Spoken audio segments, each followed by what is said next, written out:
મહેસાણામાં ગૌચરની જમીનનો થઈ ગયો બારોબાર વહીવટ। ગૌચર જમીનનો બારોબાર વહીવટ થઈ ગયો હોવાનો ભાજપ નેતાએ ઘટસ્ફોટ કર્યો। મહેસાણાના આખજ ગામ નજીક આવેલી ગૌચર જમીનનો બારોબાર વહીવટ થઈ ગયો। ભાજપ નેતા દિનેશ સુથારે આક્ષેપ કર્યો।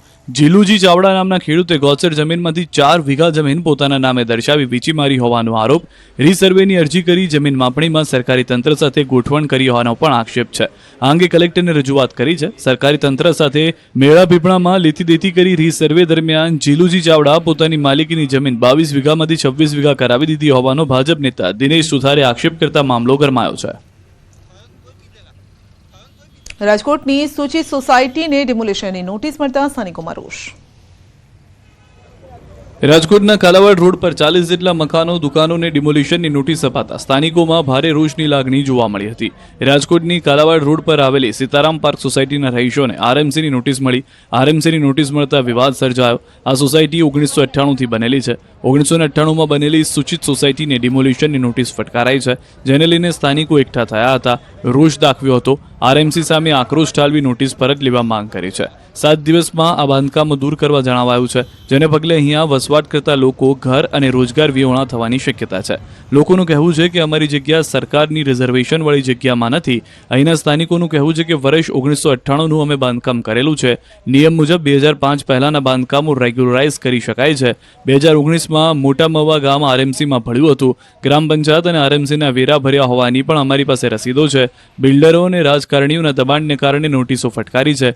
કોર્ટમાંથી સ્ટે હોવા છતાં ડિમોલિશનની નોટિસો આપી હેરાન કરે છે તેવા આક્ષેપો કર્યા હતા। ઇમ્પેક્ટ ફી હેઠળ કાયદેસર કાર્યવાહી કરવા માંગ કરી।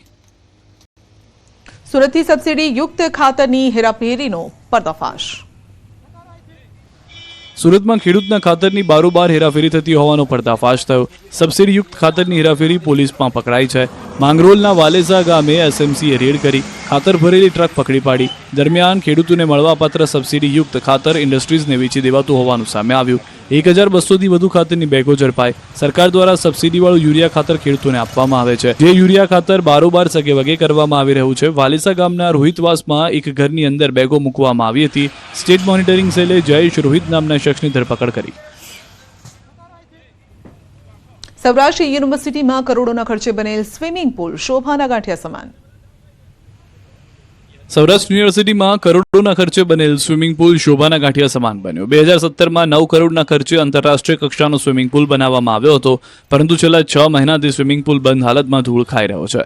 યુનિવર્સિટીના સત્તાધીશોએ અણાવડતના કારણે સ્વિમિંગ પુલ સદંતર બંધ કર્યો। કાયમી સ્વિમિંગ કોચ ન હોવાથી અને મેન્ટેનન્સનો ખર્ચ વધુ હોવાથી સ્વિમિંગ પુલ બંધ કરવામાં આવ્યો હતો। યુનિવર્સિટીના શારીરિક શિક્ષણ નિયામકે જણાવ્યું કે પુલમાં માત્ર 16થી 17 લોકો જ આવતા હતા, જ્યારે પુલના મેન્ટેનન્સનો ખર્ચ વધુ હતો, તેથી પુલ બંધ કરવામાં આવ્યો। આવતા દિવસોમાં ફરી ચાલુ કરવા પ્રયાસ કરીશું।